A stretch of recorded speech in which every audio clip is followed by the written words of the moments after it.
神，我们这一次要继续来分享七印七号七碗里面的第5号。以前我们分享过第5号会发生8件事情，今天我们要来分享第7跟第8，它会发生什么事情呢？在第5号呢，一个很重要的事情就是假先知他会推动666的通行证。那我们先来读启示录的13章11到18节。我又看见另有一个兽从地中上来，有2角如同羊羔，说话好像龙。他在头一个兽面前施行头一个兽所有的权柄，并且叫地和住在地上的人拜那死伤医好的头一个兽，又行大奇事，甚至在人面前叫火从天降在地上。他因赐给他权柄，在兽面前能行奇事，就迷惑住在地上的人，说要给那受刀伤还活着的兽做个像，又有权柄赐给他，叫兽像有生气，并且能说话，又叫所有不拜兽像的人都被杀害。他又叫众人，无论大小、贫富、自主的、为奴的，都在右手上或是在额上受一个印记，除了那受印记有了寿名或有寿名数目的，都不得做买卖。在这里有智慧的，凡有聪明的，可以算计兽的数目，因为这是人的数目，它的数目是666。那我们再来念启示录13章8节。凡住在地上，名字从创世以来没有记在被杀之羔羊生命册上的人，都要拜他。这边他讲到有那么一个人呢，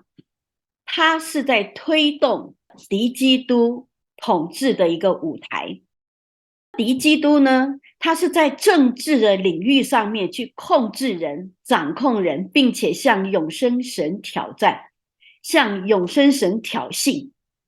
但是假先知他的功用是在宗教的领域上面迷惑人，然后为敌基督的所有统治的恶行铺路背书，促成敌基督的舞台。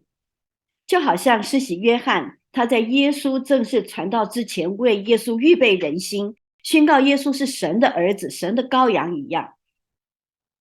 那所以这个假先知呢，圣经讲的除了敌基督以外，这另外一只兽它有什么特征？我们刚所念的圣经里面，第一个，它的外形看起来，因为说是有2角如同羊羔嘛，所以它的外形看起来好像是耶稣的跟随者，好像是一个羔羊的跟随者一样。但实质上呢，它是撒旦的出口，因为他说话好像龙，所以他实质上他是在为撒旦来说话。第二个呢，他是拥有撒旦所赐给敌基督的一切的权柄，因为他是在头一个兽的面前施行头一个兽所有的权柄。也就是说，敌基督有什么权柄，这个假先知也有同样的权柄。但是假先知跟敌基督中间的差别在哪里？敌基督他没有行神迹奇事，是假先知他能行大神迹大奇事，甚至叫火从天降。那为什么敌基督他不是去行神迹的？因为他本身他就是个神迹了，因为他本来有死伤，然后他复活，而且他如神。他既然如神，所以他不需要好像降尊下来跟你来行神迹，他让他的这个马前卒去做就可以了。所以呢，这个假先知呢，他除了有像敌基督那样子的一个权柄以外，他还能够行大神迹大奇事，还可以叫火从天降。为什么他要这样子做呢？因为这样子做就可以树立假先知他所有现在讲的话都是天赐的，都是从神来的，都是那个至高无上的权柄的。所以这个假先知他会是一个什么样的出身背景？他会是一个原来他就是出自于教会的人士，他原本就是一个非常有威望、有地位、有权柄的人，甚至于呢，他是一个已经拥有庞大基础的信众的领袖，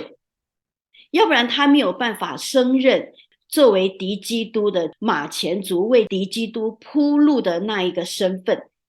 就有点像施洗约翰。当施洗约翰在为耶稣铺路之前，所有这个约旦河外的人都到施洗约翰那个地方那个受洗，然后甚至于耶路撒冷的这些传统宗教有名望的人都还要差派人去问施洗约翰说，你就是我们所等候的那一位吗？所以他如果没有足够的威望，他不会成为为后来居上的那个人去铺路讲话有那种号召力。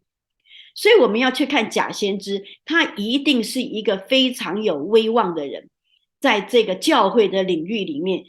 说话有直地千金的那种分量的人。但是这样子的人呢，他虽然在教会里面已经是一个非常有威望的领袖，他已经统治了整个他的领域的这个信徒了，但是呢，他还想要跨足政治界。他要跨足政治界，他必须跟敌基督一起配搭。所以敌基督、假先知，他们是一起被撒旦利用，一起成为世人的焦点，一起成为权力的核心。那这个兽就是假先知，这个兽呢，它在地上，它的主要功用是什么？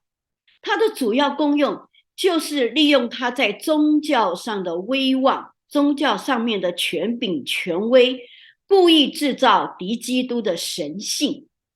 让世上的人去拜敌基督，而且呢，他还为这个敌基督做了一个偶像，做了一个神像，他要让所有的人呢去拜那一个像。这样子的话，当敌基督的权柄被拱上来了以后，他的假先知的地位也就会水涨船高。如果敌基督的地位不够高，那他成为敌基督的先锋者，他的地位也不会跟着高。所以他一定要把敌基督拱上像基督一样的权柄。假先知他还有第二个功能呢，就是从撒旦有给他一个权柄，做什么呢？把那一个他所做的那个像，让他有生气，而且还能够说话。那什么叫做有生气呢？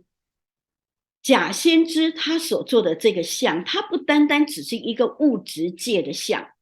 它更是一个灵界的产物。这就像什么呢？这边说叫兽像有生气，因为有权柄赐给他，也就是撒旦有权柄给假先知，让假先知使这个兽的像有生气。这有点像什么？像耶和华神用地上的尘土造人，将生气吹在他的鼻孔里。所以这个像可以说它就是像人一样，可以彼此对话，可以彼此互动的。它并不是像尼布甲尼撒立的一个金像不能够动的。其实现在有很多的仿人的机器人，这些机器人做的让你去分辨的时候，甚至于分辨不出他是真的人还是假的人。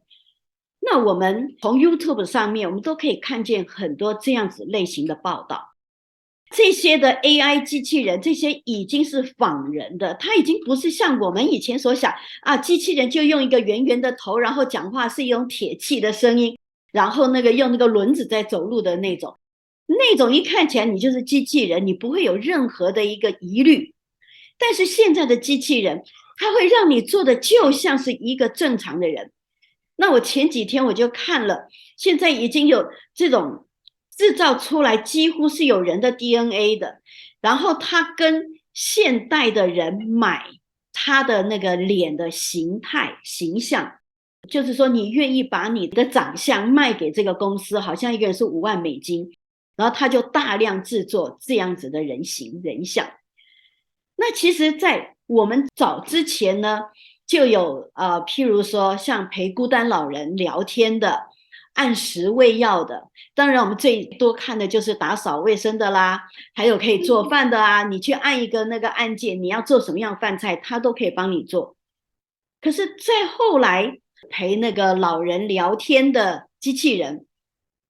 因为这个机器人呢，它可以搜寻凡来探望老人的，那他们聊天的内容是什么，它可以记录下来，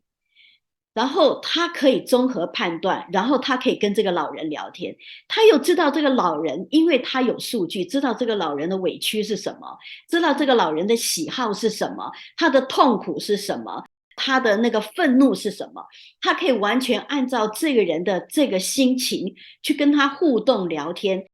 所以到最后，这个老人会爱这个机器人胜过他身边任何一个人。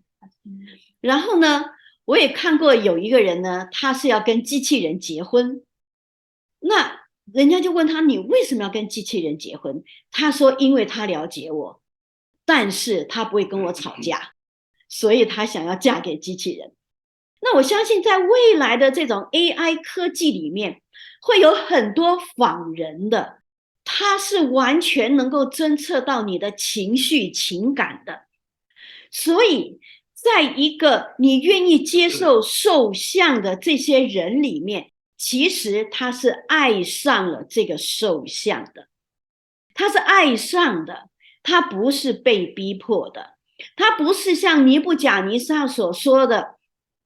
你听见的这些骨笛的声音你就要拜，不是的，他是爱上了。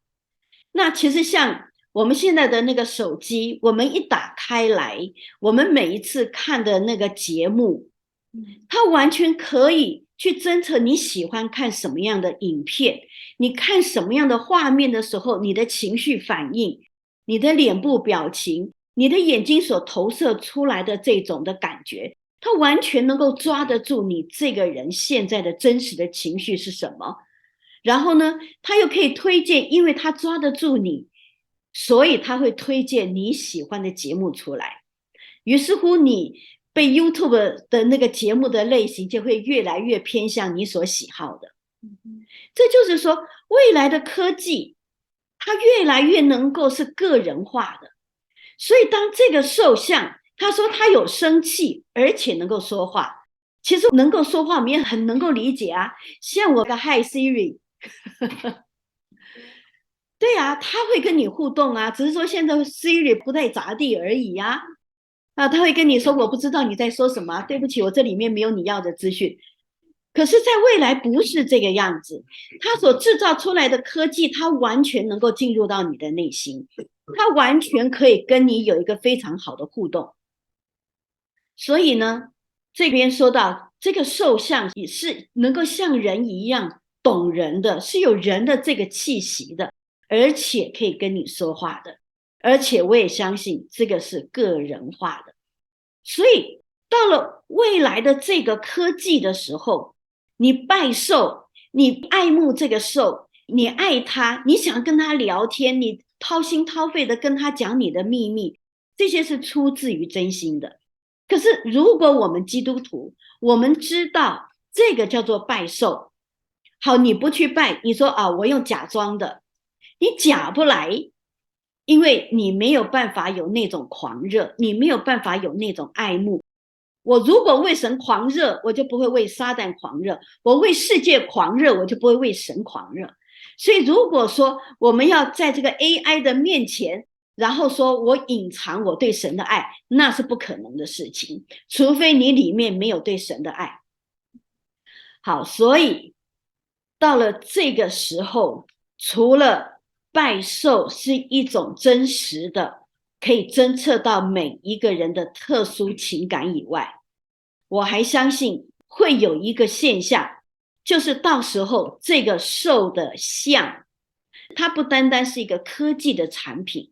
是因为现在5G 已经很厉害了嘛，5G 它就可以出现在你的面前，像真的人一样嘛。然后到了真的在科技在进步，因为现在的科技翻得太快了嘛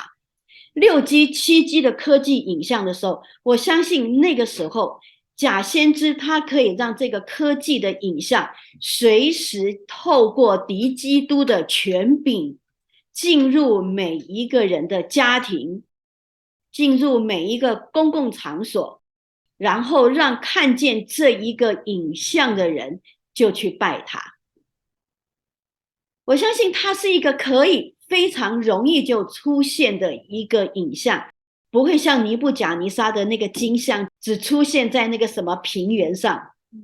然后刚好那个地方但以理的3个朋友就是在那个地方，所以就被抓去拜。但以理可能距离比较远，所以呢就没有被抓去拜，所以但以理没有接受到这个挑战。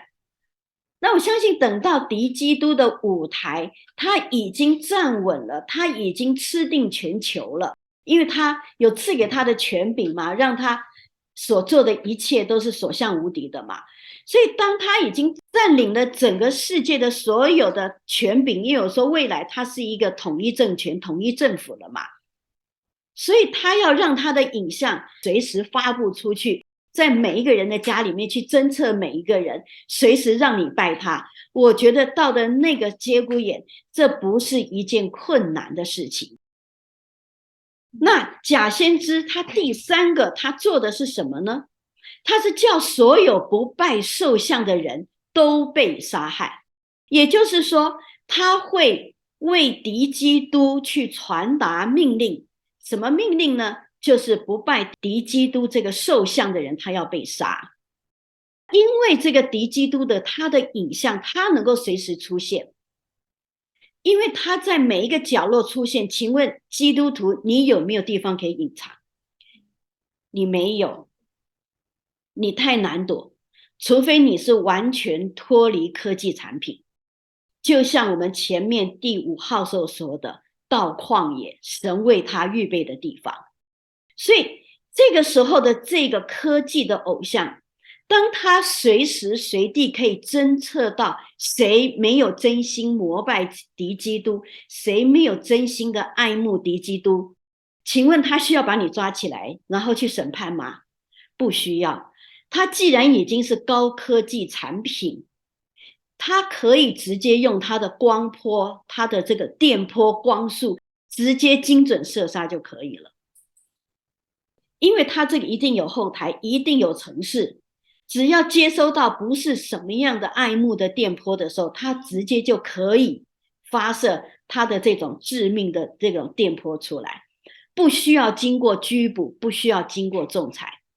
所以为什么说基督徒在那个的情况之下，如果你还是住在人口稠密，还是住在一般的生活形态的时候，你很难不被发现，你很难不被找到，你很难不去拜兽。那这个是假先知第3个主要功能，就是要杀害所有不拜兽的人。在第4个呢，他还要做什么？他要叫众人无论大小贫富自主的为奴的，也就是说不论你是什么年龄，什么地位，什么身份，什么家世背景，你都要在你的右手或者你的额上受一个印记。其实这个是早就存在的，我记得我大概是在2-3年前，我忘了是在丹麦还是在挪威，就是他们要进入跳 disco 的一个会场，